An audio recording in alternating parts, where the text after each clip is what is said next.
आदमी। अरे मोड़ पे नहीं रोकनी चाहिए ना गाड़ी यार। क्या है भाई, कितनी जगह? अरे इसको समझ होनी भयंकर वाली जैसे भी। अब ऐसी डेंजर रोड आपने भी नहीं देखी होगी, कभी भी लैंडस्लाइड हो सकती है यहाँ पे।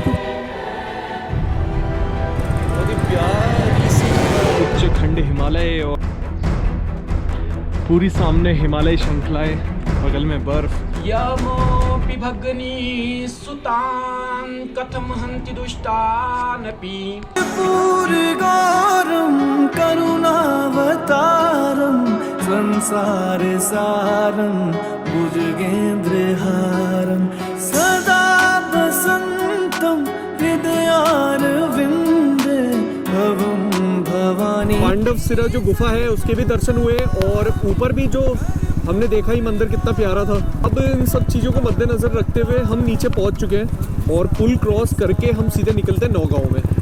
ठीक है, नौगांव के बाद हम लोग फिर जाएंगे बरकोट।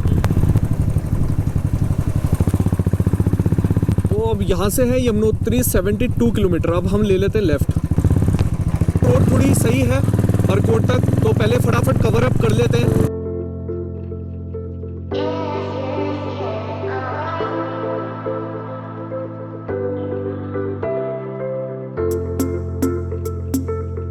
कुछ खाने की तलाश में, क्योंकि भैया को लग रही है भूख। बेसिकली बाइक पे चलते हैं तो भूख लगी जाती है, क्योंकि काफ़ी सारे शॉप्स होते हैं जिससे पेट में थोड़ा बहुत लगता ही है। तो भैया रुक गए हैं कुछ खाने के लिए, और मैं तो पीऊँगा चाय। बहुत ब्यूटीफुल सी जगह रुके हुए हैं। पीछे आप देख सकते हो मेरे बाइक है, पूरी वैली है यार, ये देखो। और सामने है बरकोट, तो बरकोट पार करके अब चलेंगे हम। जय माता दी। तो चल पड़े हैं यमुनोत्री के रास्ते, और बरकोट पार करके यमुनोत्री की राह पे निकलते हैं। तो भाई मेन मार्केट में एंटर हो चुके हैं बरकोट की, और यहाँ से है 48 किलोमीटर यमुनोत्री, तो ऑलमोस्ट 1.5 घंटा तो लगेगा ही लगेगा। अब वो डिपेंड करता है कि रोड हमें कैसी मिलेगी आगे, तो शायद हो सकता है कि ज़्यादा भी लगे, बट फिलहाल तो अभी हम 1.5 घंटा लेके चल रहे हैं। तो बरकोट एक ऐसी मार्केट है जहाँ से आप मेन इक्विपमेंट्स या सामान जो भी मेन है आप वो ले सकते हैं, क्योंकि आगे जो एरियाज़ हैं वहाँ पे नहीं मिलता है, क्योंकि रिमोट एरियाज़ है टोटली। तो आप जो भी आपका ज़रूरी सामान है वो आप यहाँ से कलेक्ट कर सकते हैं। ये बड़ी मार्केट है ना ये, इसलिए मतलब एक जंक्शन टाइप का कह सकते हैं हम इसे। अरे मोड़ पे नहीं रोकनी चाहिए ना गाड़ी यार, मोड़ पे रोक के बैठे हो। कम से कम बाइक वाले तो निकले, हर किसी को दिक्कत हो रही है। क्या है? अरे इसको समझ होनी चाहिए, थोड़ा पीछे कर ले, दबा ले। इतनी समझ है नहीं, वो पीछे करेगा। अहंकार लेके चलता मन। इतनी रिक्वेस्ट कर दी उससे ना, गलत वो देखो ना, मोड़ पे रोक रखी है। हमने उनसे रिक्वेस्ट करी अब पीछे कर लीजिए थोड़ा ना, और लोग कर लिया था ना। हाँ पीछे लिया था, वो बड़ी गाड़ी है ना, वो कहाँ से काटेगा वो देखो आप। तो गाइस फाइनली बरकोट मार्केट से निकल गए हैं, और थोड़ी बदतमीजी कर रहा था गाड़ी वाला, उसने मोड़ पे रोकी हुई थी और हम लोगों को निकालने नहीं दे रहा था।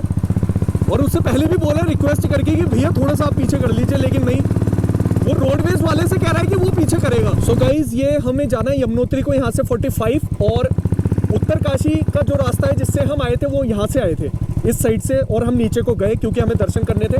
तो अब चलते हैं यमुना माँ को, और फिर हम वापस आएंगे इसी रास्ते पे और जाएंगे इस रास्ते से ऊपर। तो चलिए, जय शंकर, जय माता दी। गाइस बहुत ब्यूटीफुल इन्होंने ये जो एक्चुअली हम जिस रोड पे चल रहे हैं ये है एक्चुअली में 4 धाम प्रोजेक्ट, और लगभग यहाँ पे रेडी हो ही गया है यमुनोत्री वाली साइड से। तो अभी भी बहुत सी जगह पे काम चल रहा है। मेरे को अभी भी याद है जब मैं 4 साल पहले भी आया था, मतलब जैसे माँ हर साल मेरे को बुलाती है, तो 4 साल पहले जब मैं स्टार्टिंग में आया था तो यहाँ पे कुछ भी नहीं था, पूरा सब कुछ टूटा था, और ऐसे ना मतलब पूरी रेत ही रेत हो रही थी। उसमें मैंने बाइक चलाई थी, मुझे अभी भी याद है, और सबसे डेंजरस रास्ता हो रखा था उस समय। अभी तो हमें जाना है वहाँ वो शिखर पे, और हिमालय दर्शन तो भाई क्या खूब होंगे। वैसे हम लोगों को थोड़ा बहुत शाम हो जाएगी तो बेसिकली हम लोग वो नहीं देख पाएंगे, लेकिन कल मॉर्निंग में ज़रूर देखेंगे। फिलहाल तो अभी आनंद लीजिए आप। हम उत्तराखंड के एक ऐसे कोने पे हैं, मतलब कहते हैं ना 10 दिशाएं, तो 10 दिशाओं में से एक में हैं हम अभी इस समय पे। एक दिशा तो हम करके आ गए हैं ऊपर वाले के आशीर्वाद से, और एक दिशा पे हम लोग आगे बढ़ रहे हैं। बहुत बढ़िया, सूर्य की किरणें पड़ रही हैं, सूर्य देव तो हमेशा साथ देते हैं। वाह यार क्या वैली है, जस्ट बहुत बढ़िया यार, इतनी ब्यूटीफुल वैली, वाह।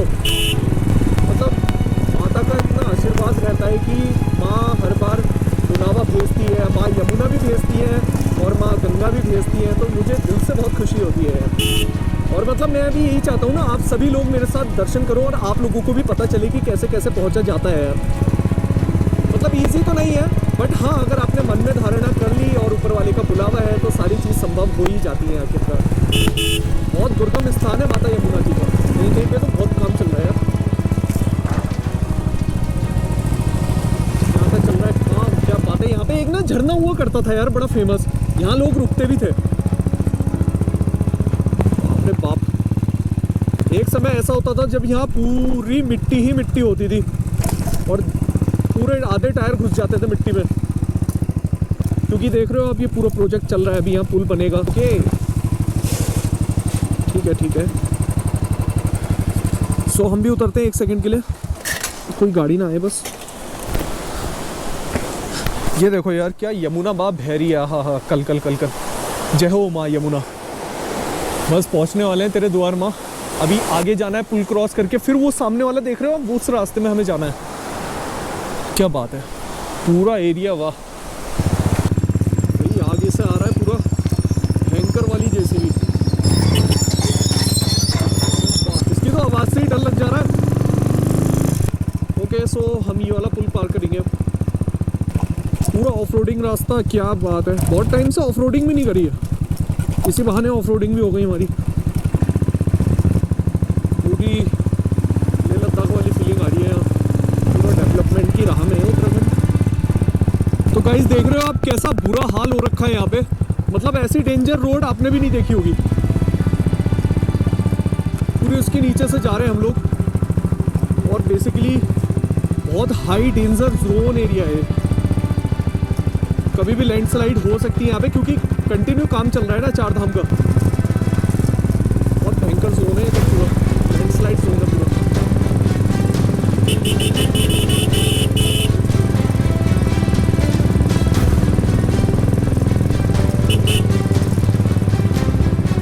सो इतने डेंजर एरिया में चल रही थी, तब I can even express in my words कि कितना डेंजर ये रास्ता है।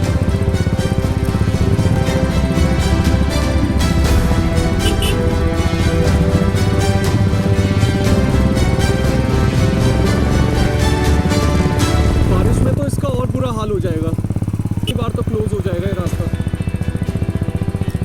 तो भाई अब आप इतनी लंबी जर्नी में निकल रहे हैं तो सारी चीज़ें सोचनी पड़ती हैं। सेफली आप पहुँचें ये भी बहुत बड़ी बात होती है, क्योंकि इतना डेंजर एरिया है। देख सकते हो आप पूरी पहाड़ी तोड़ रखी है। अभी फ़िलहाल 30 या 35 किलोमीटर के आसपास हमारा बचा हुआ है, उसमें भी बड़ी टाइम अभी लगने वाला है बिकॉज ऑफ रोड। मैं पहले ही बोल रहा था कि रोड के ऊपर डिपेंड करेगा कि हमें कैसे मिलती है, और मुझे लग ही रहा था कुछ ना कुछ दिक्कत होगी। कोई नहीं दिखेगा आपको इस समय, क्योंकि एक्चुअली ये 4 धाम के टाइम पे ही चलता है ये जो रोड है, और कुछ गांव वाले रहते हैं बस उन्हीं का ही आना जाना लगा रहता है। अदरवाइज यमुनोत्री जो चलती है वो 4 धाम में ही चलती है, तो इसलिए अभी आपको कोई पॉपुलेशन नहीं मिलेगी यहाँ पे।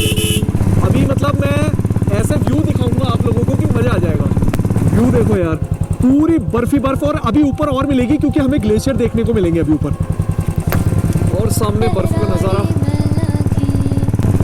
सुबह से निकले हुए थे और अब जाके पहुंच रहे लगा लो। टाइम लग ही गया है थोड़ा, बट फिर भी वी आर थोड़ा बहुत हमने रिकवर कर लिया, क्योंकि रोड थोड़ी सही थी तो इसलिए कवर अप हो गया थोड़ा रास्ता।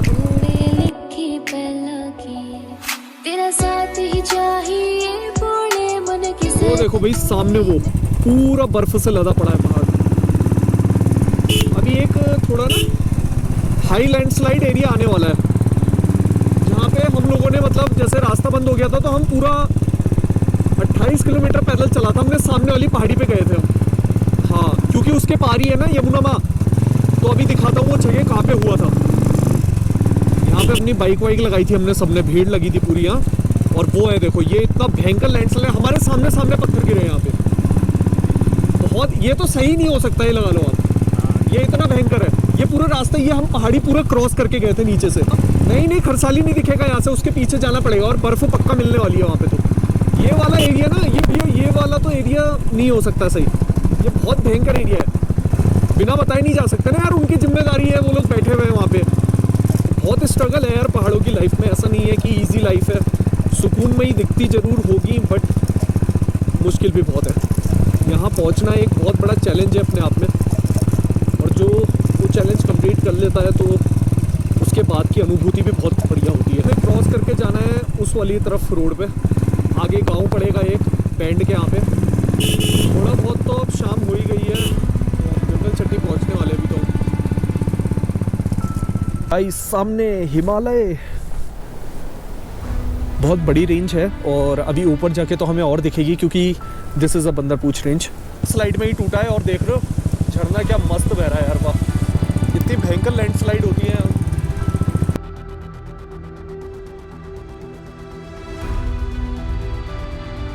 15 से 20 मिनट में हम पहुंच जाएंगे। जो व्यवस्था होने वाली है आज की रुकने की वो करेंगे रावत जी, वहाँ पे जयवीर रावत जी हैं, उन्हीं का ही होटल है और मैं जब भी आता हूँ तो उन्हीं के पास ही रुकता हूँ। फिलहाल तो हम पहुँच गए हैं यहाँ पे, हनुमान चट्टी आ चुका है। अब सीधे हम जा रहे हैं जानकी चट्टी।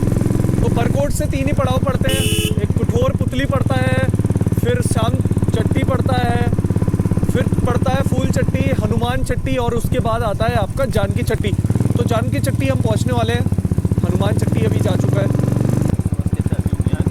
आ जाती है और जाते समय भी 2 बजे आ रही हूँ। हाँ तो वो एक रुकना पड़ता है ना यहाँ पे बस को। हाँ मतलब काफ़ी रिस्की जोन है। हाँ बहुत ज़्यादा ही है मतलब रिस्की जोन। जय यमुना माँ की, बोल सच्चे दरबार की जय, यमुना मैया की जय। और निकट आ चुके हैं माता रानी के पास और एक अलग सी खुशी हो रही है मन में। प्रणाम, जय हो यमुना माँ की। आपको ले जाते ना, हाँ 2 लोग थे तब, हैं बताइए जी। हम जनाब इसी देवभूमि से, केदारखंड से। अच्छा तो अभी यमुनोत्री जाएंगे? जी जी जी, आइए मिलते हैं। मैं खरसाली से जो अच्छा खरसाली से ही है आप? अच्छा खरसाली माँ के फिर करेंगे दर्शन। आके आओ फिर मिलेंगे आपको। अच्छा अच्छा चलिए ठीक है। जयवीर रावत जी क्या रुक रहे हैं आज? चारों तरफ से घिरा है अभी खरसाली, देखना सुंदर गांव। और शनि देव जी का तो यार मंदिर क्या भव्य लग रहा होगा इस समय, बर्फ पड़ी होगी तो। हर खंड अपना घर है भैया। ये झरने ये नदियां बर्फ की चादर ओढ़े, खामोशी से रम जाते हैं तुझ में भोले, संगीत बनके मेरे साथ चले। गाइस रूम मिल गया है क्योंकि यहाँ पे व्यवस्थाएं है नहीं यमुनोत्री में। मिला है, रावत जी से बोला था क्योंकि सारे होटल ना यहाँ बंद है। तो 4 धाम के टाइम पे जब सीजन चलता है तो और भी होटल वाले आते हैं, तो अभी व्यवस्था करके दी है उन्होंने। ये वाला रूम खोला है, बस रात्रि विश्राम करना है हमें यहाँ पे। तो गुड मॉर्निंग एवरीवन, और सुबह हो गई है भाई उठ के। मैं तो नहा धो के हो गया हूँ तैयार फटाफट क्योंकि लेट उठे। और ये था हमारा रूम, बैग वैग यहाँ पे हैं रेडी हो चुके हैं। और जाना है हमें सामने वाले गाँव पे। तो ये है खरसाली जहाँ पे गिरी हुई है बहुत सारी बर्फ। और भैया भी एकदम रेडी हो गए। और ये देखिए मेरे सामने, एक्चुअली ये बंदरपूछ रेंज है, इसके ठीक नीचे ही माँ यमुना जी का मंदिर है जहाँ पे जब 4 धाम यात्रा शुरू होती है तो दर्शन वहीं पे होते हैं। अभी शीतकालीन समय है और अभी पट नहीं खुले हैं तो माता रानी के दर्शन हो रहे हैं यहाँ खरसाली गांव में। और शनि देव जी का भी टेम्पल है यहाँ पे, बहुत बढ़िया। मजा आ रहा है नहीं आ रहा है भाई, इतना बढ़िया व्यू और माता रानी के चरणों में, इससे बड़ी बात कोई हो नहीं सकती है। आप लोग जब भी यमुनोत्री साइड आए तो ये जानकी चट्टी है, यहीं से ही ट्रैक होता है। आप यहाँ पे रुक सकते हैं, बहुत सारे होटल हैं यहाँ पे। अभी तो बेसिकली सब क्लोज्ड हैं। तो रावत जी हैं, मैं उन्हीं के साथ रुकता था तो मैंने उन्हें फ़ोन करा, उन्होंने मेरी व्यवस्था करी रुकने की। बाकी देख सकते हैं ये माँ यमुना बह रही है साइड में कलकल, और सामने है बंदरपूछ रेंज। बहुत बड़ी बात अपने आप में, तो सौभाग्यशाली हैं जो यहाँ पहुँचे हैं। बाकी चलते हैं। बाइक हो गई है रेडी क्योंकि जाना है ये पुल क्रॉस करके हमें खरसाली माता रानी के करने वाले दर्शन करने के बाद शनि देव जी के यहाँ जाएंगे माँ के दर्शन करने के बाद। फिर शनि देव जी से आने के बाद सीधे निकल जाएंगे हम लोग श्रीनगर। तो आज की जो जर्नी रहेगी वो यहीं पे ही एंड करेंगे हम लोग दर्शन करने के बाद। जय शंकर, जय महाराज।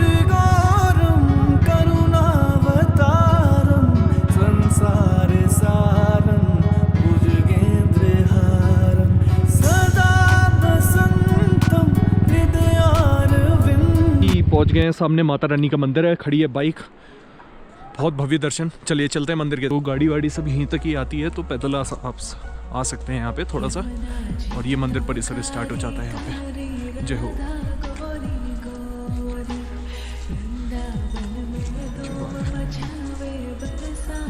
ये है मुख्य द्वार। राजधानी लागे माने खारो खारो यमुना जीरो पानी मेरे लागे। साथ मुख्य पुरोहित जी हैं माँ यमुना जी के, द्रुकेश उनियाल जी। तो कुछ बातें हम जानेंगे माँ यमुना जी की। थोड़ा सा माँ यमुना जी के चरणों में थोड़ा पुष्प अर्पित करते हैं। नमस्तु यमुने सदा तव चरित्रमत्यद्भुतं न जातु यमयातना भवति ते पयपानत। यमोऽपि भगिनी सुतान् कथं हन्ति दुष्टानपि प्रियो भवति सेवना तव हरिर्यथा गोपिका। कृपा पारावारां तपनतनयां तापशमनीं मुरारी प्रेयस्कां भववयदवां भक्तवरदां। विधिनिषेधमय कलमल हरिणी करम कथा रविनंदन वर्णी। हर हर कथा विराजत वेणु सुनत सकल मुद मंगल दीनु। माँ यमुना जी सूर्यपुत्री है। सूर्य भगवान की दो पत्नियां हैं, एक का नाम है संज्ञा, दूसरी का नाम है छाया। संज्ञा से यमुना जी और यमराज जी हुए जी। छाया से शनि महाराज जी हुए जी। यमुना जी और यमराज जी और शनि महाराज जी भाई बहन हैं। यमुना जी धरातल पर जय कलिंदी पर्वत पर कलिंदगिरी महाराज जी ने तपस्या कर यमुना जी की शीतल धारा का प्राकट्य किया, जो वृंदावन मथुरा में जाती है। और वहीं पे यमुनोत्री में धाम में स्थित यमुनोत्री धाम, जहाँ पे दिव्य शिला नाम से विख्यात दिव्य शिला है, जहाँ पे जयमुनि ऋषि महाराज जी ने तपस्या कर यमुना जी ने उनको दर्शन दिए जी। और यमुना जी यमुनोत्री में स्थित सूर्य कुंड, जहाँ पे भगवान सूर्य नारायण जी ने अपनी बेटी यमुना जी को दहेज के रूप में एक कर्ण का वरदान दिया। कहा, बेटी जो तुम्हारे दर्शन करने आएंगे भूखे प्यासे नहीं जाएंगे। क्या कहते हैं? दुर्गम पर्वत शिखर निवासिनी दुर्गति नाशिनी सूर्यसुती। दुर्गम पर्वत है, यहाँ पे दुर्गति नाश हो जाती है, दुष्प्रभाव नाश हो जाते हैं। ये यमुना जी का प्रथम पड़ाव है।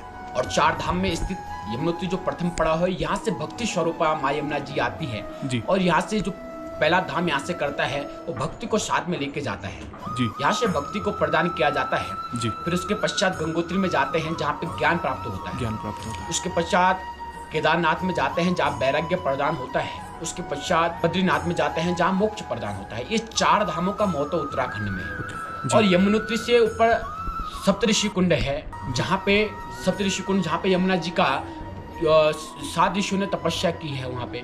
और उसके पश्चात जब यमुना जी अक्षय तृतीया के पावन पर्व पर यहाँ से यमुना जी की डोली जाती है और यमुनोत्री में स्थापित होती है 6 महीने के लिए जी। और भैया दूज के दिन माँ यमुना जी के कपाट बंद हो जाते हैं, तो यमुनोत्री से डोली माँ यमुना जी की यहाँ पे स्थापित होती है। और यमुना जी भक्ति दायिनी है, कलमल को हारने वाली है।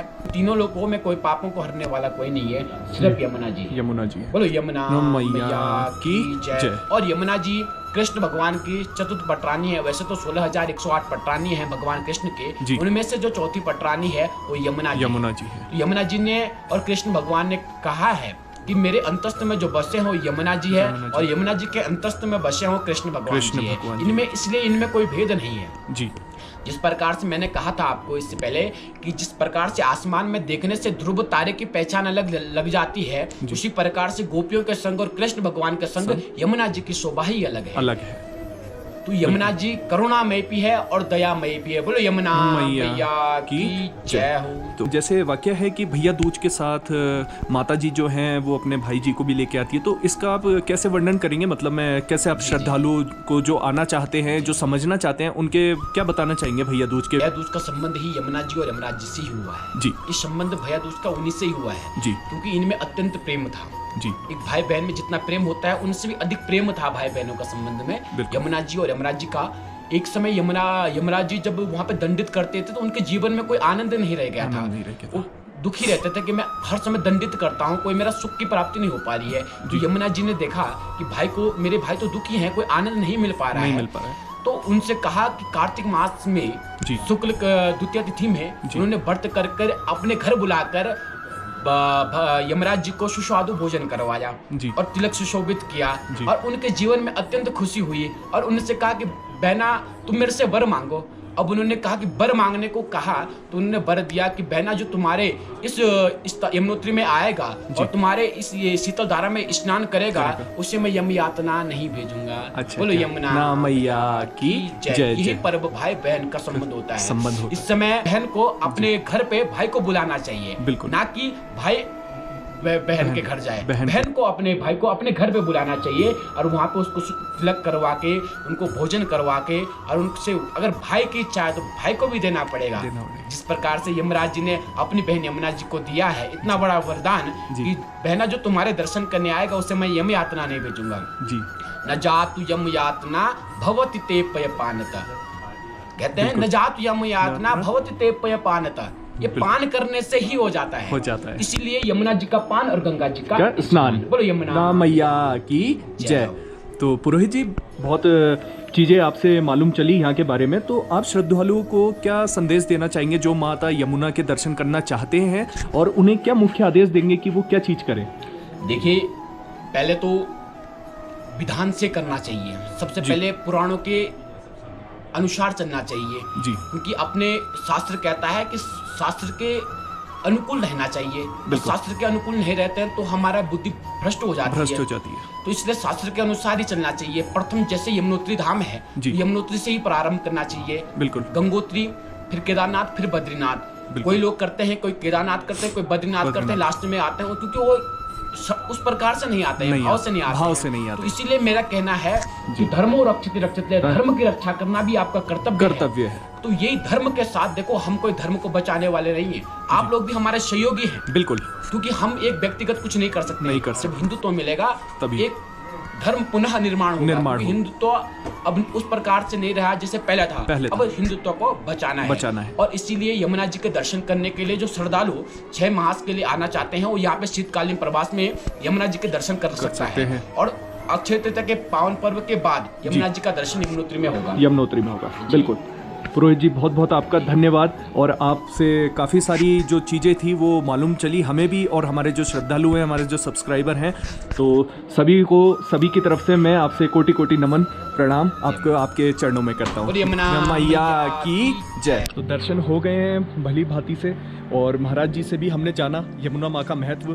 तो अब यहाँ से माँ से प्रणाम करके नमन करके हम सभी लोग चलते हैं शनिदेव जी के मंदिर पे। चलिए, इधर सामने है शनिदेव जी का, यमुना माँ के मंदिर से जस्ट थोड़ा सा ही है और ये बोर्ड लगा हुआ है यहाँ पे। चलिए चलते हैं। तो इतने भव्य दर्शन हो गए हैं और ऐसा समय पे आना जब माँ बिल्कुल अकेली हो और आप भी अकेले हो तो आप कनेक्ट कर पाते हो वो सारी चीज़ें।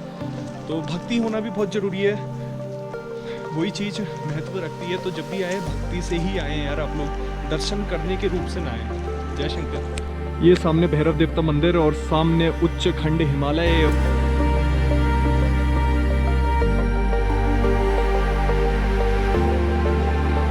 सो बढ़ते हुए शनिदेव जी के यहाँ पे, और ये देखो इतनी बर्फ गिरी पड़ी है यहाँ पे, क्या कहें।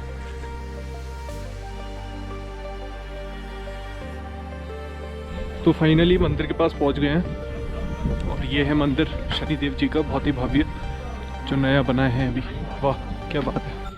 रामेश्वराय शिव रामेश्वराय जटाधराय शिव जटाधराय जटाधराय शिव जटाधरा। यही मंदिर है शनिदेव जी का जो कि 16 अप्रैल को खुलेगा।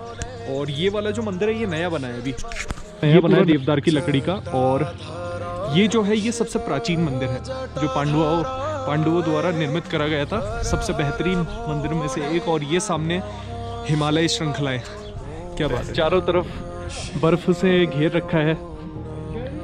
और ये मंदिर है जो कि चारों तरफ से देखने में टेढ़ा लगता है। और ये देखिए क्या भव्य वैली है यहाँ पे, पूरी सामने हिमालय श्रृंखलाएं, बगल में बर्फ, और ये है मंदिर, क्या बात है।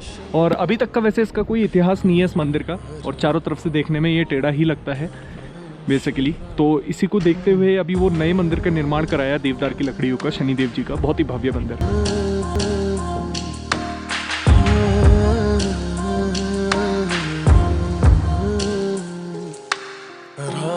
रामेश्वराय शिव रामेश्वराय हर हर भो। तो जय शंकर। तो तो यही था इस यात्रा का, जो ये यात्रा थी। तो यहाँ पे विराम देते हैं हम इसको, और जब भी आएँ आप लोग यमुना माँ आ सकते हैं, हनौल आ सकते हैं। देवभूमि में बहुत सी जगह हैं जो अनएक्सप्लोर्ड हैं और जो बहुत भव्य हैं, बहुत ब्यूटीफुल है। मतलब इतना ब्यूटीफुल है कि आपको खुद अच्छा लगेगा वहाँ पे आके, पीस मिलेगा। तो आप लोग आएँ और शिवालिक राइडर 21 चैनल को यूट्यूब जो है वो आप सब्सक्राइब करें, और ऐसे ही अपना प्यार मुझ पे बनाए रखें। और आगे की यात्रा अभी एंडलेस जर्नी चल रही है, रुकी नहीं है लेकिन चल रही है। तो अब आपको कुछ और मिलेगा आने वाले टाइम पे, थोड़ा बहुत बढ़िया चीज़ मैं लेके आऊँगा आप सभी लोगों के सामने। तो अपना प्यार बनाए रखें, ऐसे ही मुझ पे जितना सपोर्ट आप लोगों ने करा है वैसे ही करें। और शिवालिक राइडर प्लीज़ सब्सक्राइब करना अगर आपको पसंद आती है वीडियोस।